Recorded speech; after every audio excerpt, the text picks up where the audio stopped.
Hey everybody, here we are, week 3 of our ACLT 053 class. And this week we're going to explore those ideas in your English 101 essay and try and figure out how to find reliable sources for your research. So what this means practically for you is that you're going to need to actually start working on things right away. So unlike your English 101 class, which are going to have 3 due dates on Wednesday, Friday, and Sunday, we're actually going to stagger the due dates for the ACLT 053 class, which means your first due date is going to be tomorrow on Tuesday.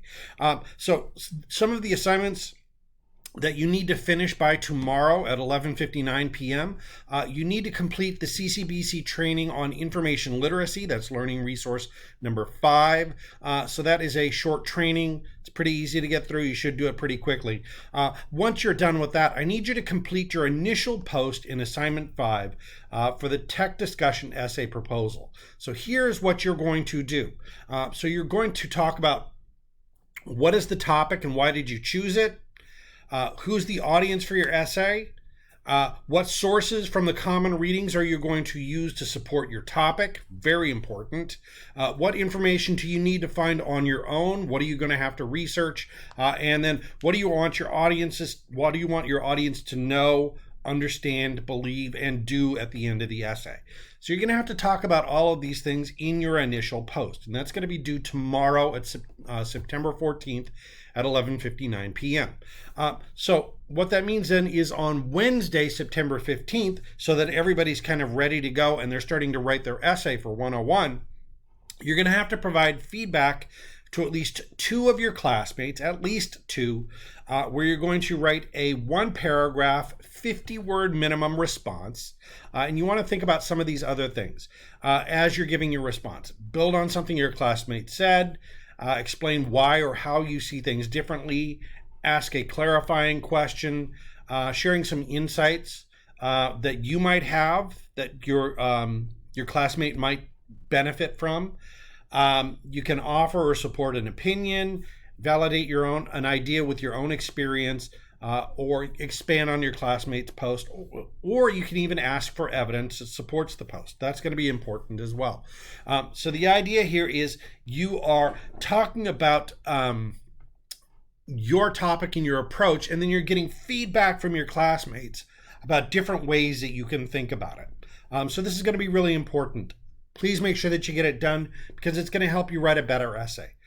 Then once all of those things are done, you're going to actually work on the 101 essay, and you have those due dates as well. But after you have submitted your final draft of the essay, that final draft is due on September 17th in English 101. On Tuesday, September 19th, I'm going to have you turn in a reflection on your essay as well. So with that reflection, there are a couple of things that you want to make sure that you do. So there is a list of questions that you can think about as you're trying to think about your approach to your 101 essay. So this is going to take a little bit of time for you to complete because this should be a 1 to 2 page reflection, right? So somewhere between 500 and 750 words. And in this paper, you're going to think about your own experiences with this, talk about your growth and challenges with critical reading, writing, and thinking. So there are a list of questions in the assignment that will help guide you, so please make sure to review those as well. Don't just rely on this video or this announcement to give you everything that you need. But if you run into any problems, if you have any questions, or if you just need to talk about things, or you need support for anything, you can call, text, or email me. I will get back to you as quickly as I can. And I do have face-to-face office hours here at the Catonsville campus, or I can meet you virtually, either by Teams or Zoom. You just need to let me know. Happy to meet with everybody. So that is it. It's going to be a busy week and a half for you guys. And if you need anything from me, send me a message and I will be there for you right away. That's it, everybody. See you all online.